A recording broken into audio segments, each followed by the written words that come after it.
လောကုတ်တရားဆရာကသူ့ရဲ့တန်လျက်ထားရှိကိုထုတ်ယူလိုက်ပြီးဖုတ်ကောင်ကိုပြင်းပြင်းထန်ထန်လမ်းပြီးခုတ်ချလိုက်ပါတယ်။ဒီချိန်မှာပဲအဲ့ဒီဖုတ်ကောင်ရဲ့ခန္ဓာကိုယ်ကအလုံးမကျော်လုံးတာကြောင့်သုံးတရားတိတက်တရားရခြင်းမရှိပဲအကောင်းတိုင်းကျန်ရင်းနေကြတာပါ။ဆရာကဓာတ်ကိုနောက်တစ်ချိန်ထပ်လွှဲပြီးဖုတ်ကောင်ရဲ့ကောင်းမှုချိန်ရွယ်ခုတ်ပြီးမယ်။ဓာတ်ရှိကြီးဟာတက်တက်ကြီးကိုနှစ်ပိုင်းကျုပ်ပြတ်သွားခဲ့ရပါတယ်။အဲ့ဒီနောက်မှာဖုတ်ကောင်ကသူ့ကိုယ်ကိုရုတ်တရက်ခုတ်အုပ်လိုက်ပြီးဘယ်ညာမရွေးပဲယူသွစွာနဲ့လိုက်လံကတ်ခဲ့ပါတော့တယ်။ကံကောင်းချင်တော့ဘေးကလူ၃ယောက်ကကူညီပြီးဖုတ်ကောင်ကိုအသေးတန်လမ်းဆွဲထုတ်ပေးခဲ့လို့တက်တာရခဲ့တာပါ။ဒါကြောင့်လောကုတ်တရားဆရာဟာသူ့ရဲ့နောက်ဆုံးပိတ်ကွက်ဆန်းကိုမဖြစ်မနေသုံးဆွဲဖို့အတွက်ဖန်တီးရပါတော့တယ်။သူဟာဂိုင်းစင်ဆက်ကဆရာသခင်တွေကိုဦးရင်းပစ်ဆောင်တဲ့မန်နန်ကိုစတင်ရွတ်ဆိုလိုက်တာပါ။မကြခင်မှာပဲသူ့ရဲ့ခန္ဓာကိုယ်ထဲကိုဂိုင်းတီထောင်သူဆရာကြီးရဲ့ဝိညာဉ်ပူးကပ်ဝင်ရောက်လာပါတယ်။သူ့ရဲ့ရင်ဘက်ကျွတ်သားတွေဟာအဖုလိုက်အထစ်လိုက်မောက်တက်လာပြီးဒီကုလုံးကလည်းအားအိမ်တွေပြည့်နေတယ်လို့ခံစားလိုက်ရတာပါ။ဖုတ်ကောင်ကသူ့စီကိုနောက်တစ်ချိန်ထပ်မံပြေးဝင်တက်ခိုက်လာတဲ့အခါဆရာကလက်သီးနဲ့တက်တက်ထူထားလိုက်ပြီးလွင့်ထွက်သွားစေခဲ့ပါတယ်။အဲ့ဒီနောက်မှာတော့သူဟာဖုတ်ကောင်ကိုဖမ်းဆွဲလိုက်ပြီးစက်ပေါက်စလေးတစ်ကောင်လိုအဝေးကိုလှမ်းပြီးလွှတ်ပစ်လိုက်တာပါ။ဖုတ်ကောင်ဟာပြန်လည်တက်ခိုက်နိုင်စွမ်းမရှိတော့ပဲအရိုက်ခံရတဲ့အပြင်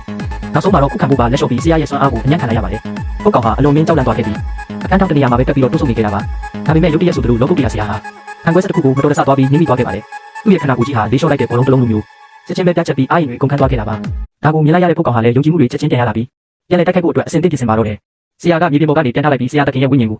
နောက်တစ်ချိန်ထပ်မံပြဆောင်ဖို့အတွက်ကြိုးစားခဲ့ပါတယ်။ရလဒ်အနေနဲ့ကတော့ကျမ်းပြင်တွေကွဲအပ်သွားအောင်ခြေဆောင်ပေးမယ်လေ။ဆရာသခင်ရဲ့ဝိညာဉ်ကတော့ပြန်လည်ပူးကပ်မလာတော့ပါဘူး။အဲ့ဒီချိန်မှာပဲဖုတ်ကောင်ကအပေါ်ကိုခုန်တက်ပြီးတိုက်ခိုက်လာပြီးမြဲကံကောင်းထောက်မစွာနဲ့အပြေးလွှားရောက်လာတဲ့တပည့်ဖြစ်သူကပိုက်ကွန်နဲ့အုပ်ဖမ်းလိုက်ပါတယ်။အဲ့ဒီနောက်မှာတော့သူတို့၃ယောက်စုပေါင်းအင်အားနဲ့ဖုတ်ကောင်ရဲ့ခြေလက်တွေကိုအမိရချုပ်ကန်ထားလိုက်ကြတာပါ။ဆရာကဖုတ်ကောင်ကိုနှိမ်နှင်းနိုင်မဲ့နီးလက်တစ်ခုကိုချက်ချင်းစဉ်းစားမိသွားပါတယ်။သူကတပည့်ဖြစ်သူကိုအစိတ်ရည်ပလင်းအုပ်စုကြီးကိုအမြန်ဆုံးယူဆောင်လာဖို့အတွက်ခိုင်းစီလိုက်တာပေါ့။မိန်းကလေးကပလင်းကိုကောက်ကန်လိုက်ပြီးဖုတ်ကောင်ရဲ့ပါးစပ်ထဲကိုအစိတ်ရည်တွေမရက်မနာတိုးလောင်းထည့်ပါတော့တယ်။သူမဟာနောက်ဆုံးမှာပလင်းခုံကိုပါပါးစပ်ထဲကိုအတင်းအဓမ္မထိုးထည့်ပစ်လိုက်တာဖြစ်ပါတယ်။အဲ့ဒီချိန်မှာပဲမြေပြင်ပေါ်ကနေငွေတကောင်သွားလာတာကြောင့်မိန်းကလေးကအဲ့ဒီငွေကိုပါဖုတ်ကောင်ရဲ့ပါးစပ်ထဲအတင်းထည့်လိုက်ပြန်ပါတယ်။ရုတ်တရက်ဆိုသလိုဖုတ်ကောင်ဟာပြင်းထန်စွာခုန်တက်လာပြီးသူ့ရဲ့ခန္ဓာကိုယ်တွင်းထဲမှာပြင်းထန်တဲ့ဓာတုဗေဒတက်တူးမှုတွေဖြစ်ပေါ်လာတာပါ။သူ့ရဲ့ခန္ဓာကိုယ်တစ်ခုလုံးကနေမိပွင့်တွေထွက်လာခဲ့ပြီးဘုံခန့်နဲ့အပိုင်းပိုင်းပေါက်ကွဲသွားပါတော့တယ်။နောက်ဆုံးမှာတော့အဲ့ဒီကြောက်စရာဖုတ်ကောင်ကြီးဟာသူတို့၄ယောက်ရဲ့စောကစားဖြစ်စည်းခြင်းကိုခံရပြီးတိတ်ဆုံးသွားခဲ့ရပါပြီ